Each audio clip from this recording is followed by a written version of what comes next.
What's up? It's 6Magazine with Big Crib. What's up, homie? What's happening, Pimp? What's good? What's good? Chilling, dog.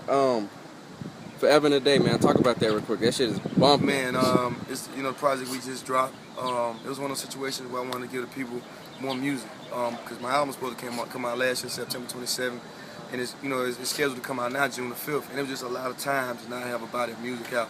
And so I wanted to do something all original again, treat it just like an album, shoot videos to it, but making a concept project. And so it's just all about a day in the life. And technically the day is supposed to be the day after the Smokers Club tour. And man, I'm just glad people taking to it so much, brother. We out performing songs that ain't been out but like a week, and people already know these records. Talk about the energy that goes into like rapping every single verse and coming up producing every single track. It's a lot. I mean, but at the end of the day, one, I love what I do for one, and then I always wanted to say something important. So when we in the studio, man, I've been literally making my own beats and rapping since 1999, 2000. So this is like just my life. And so as far as being in the studio, I'm in my own studio. I mix, I make my beats and I record myself. So it makes it kind of easier to create, because anytime I have a regular conversation with somebody and off that conversation, I can come up with a concept for a song, and I immediately want to put it down. Like making music is therapy for me at the end of the day. Cool. Which creative process is challenging, making a beat or spitting the bars? Man, production is pretty challenging. You know what I'm saying? Of course, rapping is definitely a difficult situation, but for me, it starts with the beat normally. You know what I'm saying? Like trying to create something that sonically sounds good, chopping up samples, being able to make it to where it's all cohesive is difficult. Then mixing the beat down.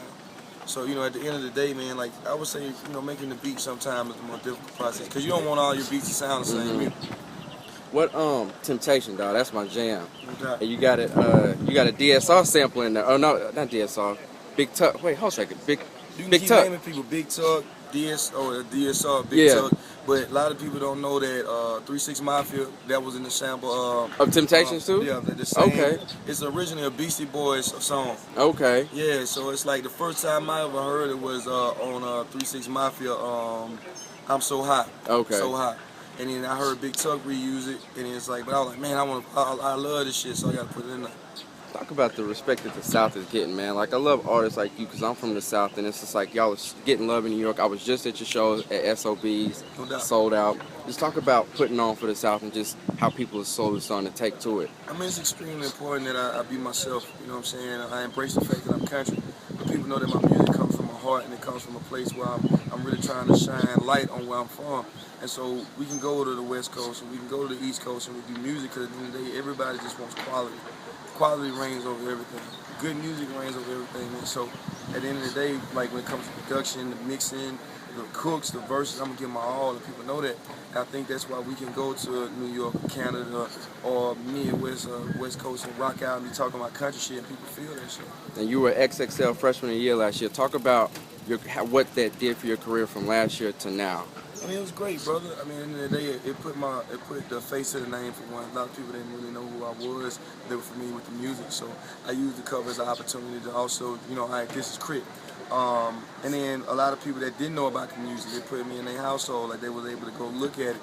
So it was definitely a stepping stone. And then I used that to drop Return of Forever and showcase the music at the end of the day. Cool. And the last question, man. People don't understand how much hard work it takes to just get in this game and the dedication. Like, what's that, just for people that want to get into the game, what's that extra thing that you've done that's gotten you to where you're at now? I pray a lot for one. But for the most part, building a foundation from the ground up.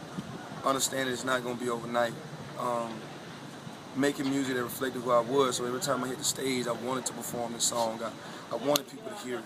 There's never been a time that I was performing a song and I didn't feel like, I don't want to do this record, you know what I'm saying?